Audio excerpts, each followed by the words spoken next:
সত্য কথা চ্যানেলে সবাইকে স্বাগত জানাই। সবাই খুব খুব ভালো থাকবেন, সুস্থ থাকবেন। আমি আজকে একটা খুব ইন্টারেস্টিং বিষয় নিয়ে আলোচনা করব। যখন আপনারা একা থাকবেন তখন কি করবেন? দেখুন, একাকিত্ব একটা অভিশাপ। সারা জীবন কেউ কিন্তু একা থাকতে পারে না। আমরা সমাজবদ্ধ জীব, সমাজে আমাদের থাকতেই হবে। তো মানুষের সঙ্গে না মিশলে, পরিবার আত্মীয় স্বজনের সঙ্গে নিজেকে ভালোভাবে মেশাতে না পারলে একাকিত্ব ফিল করতেই হয়। এটা সবাই জানি, আমরা সবার জীবনে কম বেশি একাকিত্ব রয়েছে। তো সেই একাকিত্বটাকে কী করে আপনারা ওভারকাম করবেন, আমার আজকে সেই নিয়েই বক্তব্য। একাকিত্ব একটা এমন জিনিস যা শরীরে উত্তেজনা বাড়ায়, মানসিক চিন্তা বা টেনশন বাড়িয়ে দেয়।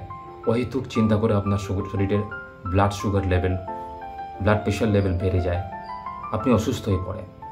দিকবিদিক জ্ঞান থাকে না, চিন্তা করতে পারবেন না যে আপনি কী করবেন, কোথায় যাবেন। তো একাকিত্ব যখন থাকবে তখন আমার মন্তব্য, আমার বক্তব্য, যে কোনো কাজে নিজেকে ব্যস্ত রাখুন। দরকার পড়লে আপনি কোনো সামাজিক কাজে অংশগ্রহণ করুন, অরাজনৈতিক কোনো পথসভাতে আপনি অংশগ্রহণ করতে পারেন। নিজে যদি গান গাইতে ভালোবাসেন, গান করুন। আপনি লেখান, আপনি পড়ুন, আপনি কোনো কিছু কাজ করুন। নিজেকে সবসময় ব্যস্ত রাখুন।